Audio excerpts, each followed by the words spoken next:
Hi, my name is Anna Tohel, and I'm a local artist here in Denver, Colorado. I have been drawing and painting since I can remember, and my artwork is heavily influenced by my dreams. Okay, so where do our dreams come from? Our dreams are coming from several parts of the brain. It starts with a hormone called acetylcholine being released by the hippocampus, and it's activating the first stages of sleep. So first you start feeling a little drowsy, and then you start falling into deeper sleep. And by the way, a normal sleep cycle takes about 90 minutes, and I know this because I'm also a neurodiagnostics technologist. Shh, don't tell anyone. Now, the hippocampus is pretty much where we store memories.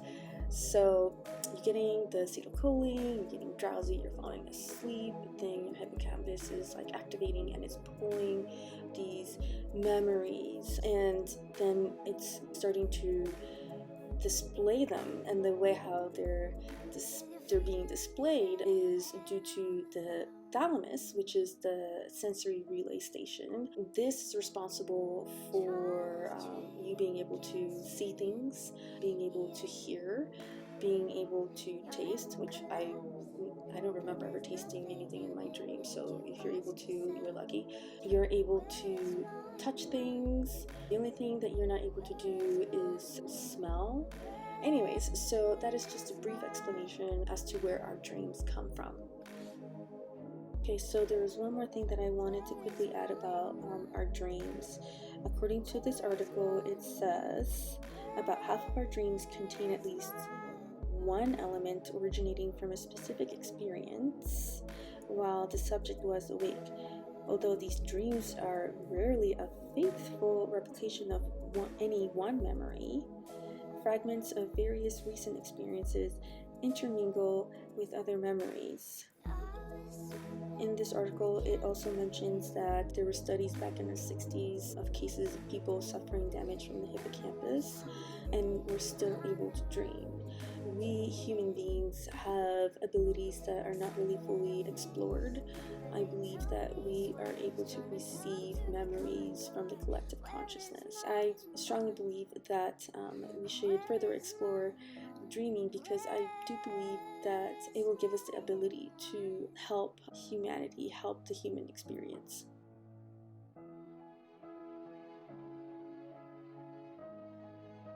Okay, when I was little, I used to have a lot of family outings at the beach. I'm from Puerto Rico, Mayagüez to be specific. Yeah, the beaches there are beautiful.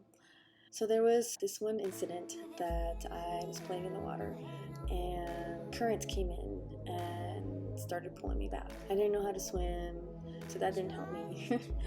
And I remember, panicking and screaming for help, but nobody heard me. And I remember really trying to fight that current. I was trying so hard, but before I knew it, my head was underwater. I remember feeling so helpless, and I was so tired. I was so tired from fighting. So I just let the ocean carry me as far as it wanted. I remember closing my eyes and just slowly sinking. It was actually quite peaceful. I actually had the courage to just open my eyes. And when I did open my eyes, it was absolutely beautiful. It seemed like time was non existent. I was completely in a different world. And I could have stayed there forever if I wanted to.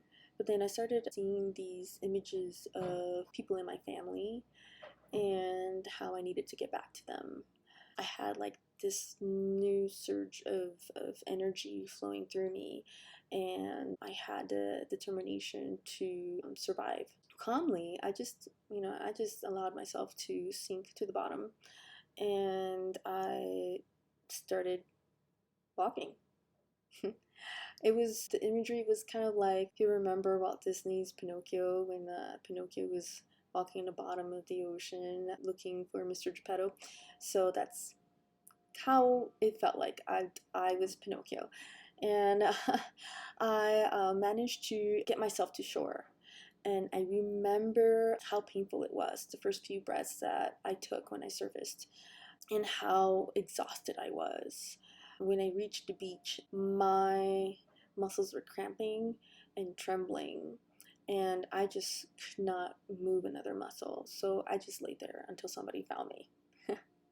7 years later, I still didn't know how to swim, and I was a teen, so like every average teen, you spend your summertime at the pool. So my friends kept calling me to go to the pool with them, but I still had insecurities. I would get in the water, but I didn't want to jump off the diving board or play in the deep end because I didn't know how to swim, and I was ashamed.